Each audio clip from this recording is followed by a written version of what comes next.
Hi hello welcome back to another mini vlog. యాక్చువల్గా part 2 అనుకోండి. క్లీనింగ్లో చెప్పాను కదా, నాకు నెక్స్ట్ మినీ వ్లాగ్లో సర్ప్రైజ్ అని. తనే నా సర్ప్రైజ్, నా పాప. హౌస్ అండ్ క్లాత్స్ విషయంలో మా మమ్మీ ఎంత హెల్ప్ చేసిందో, నా జ్యువెలరీ, తన జ్యువెలరీ, మేకప్, నా makeup and extra items and తన స్టేషనరీ ఐటమ్స్లో తను చాలా హెల్ప్ చేసింది నాకు. ఇలా కిందికి వంగి క్లీన్ చేయడం ఈ టైంలో చాలా ఇబ్బంది కదా, అలా.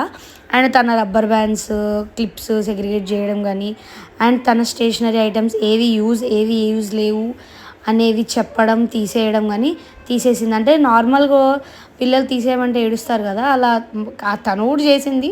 కానీ మనం చెప్తాం కదా, చెప్పే విధానాన్ని బట్టి వాళ్ళు నేర్చుకుంటారు కదా, అంతే. అన్నీ తీసేసింది. ఇలా షార్ట్ పెన్సిల్స్ ఉన్నాయని ఫస్ట్ వాడుకోవాలంటే ఓకే అన్నది.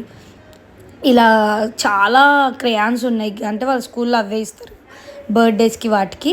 సో అలా అన్ని బాక్సెస్లో ఇట్లా చిన్నగా ఉన్నాయని ఇట్లా పెట్టేసాము. కొత్త బాక్సెస్ అన్నీ వేరే పెట్టేసేసాము. ఇవి యూజ్ అయిన తర్వాత ఇవి యూజ్ చేసుకోవాలి అని చెప్తే ఓకే అన్నది. అంతా సెగ్రిగేట్ చేసి పక్కన బయట చదువుకున్న తర్వాత సెల్ఫ్లో సెట్ చేసాము. లిటరల్లీ నేను హౌస్ అంతా క్లీన్ చేసింది ఒక ఎత్తైతే, ఈ స్టేషనరీ ఒక్కటి సెట్ చేయడం చాలా ఇబ్బంది అయింది నాకు. ఒక్క పాపకే ఇలా ఉందంటే ఒక ఇద్దరు ఉంటే పరిస్థితి ఏందా అని భయం వేసేసింది.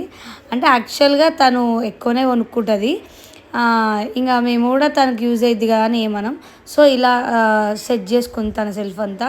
చాలా బాగా తనకి ఏం అవసరమైన ముందుకి అంత ఎక్కువ యూజ్ లేనివి వెనక్కలా పెట్టుకుంది. ఏం అంత ఏడవలేదు.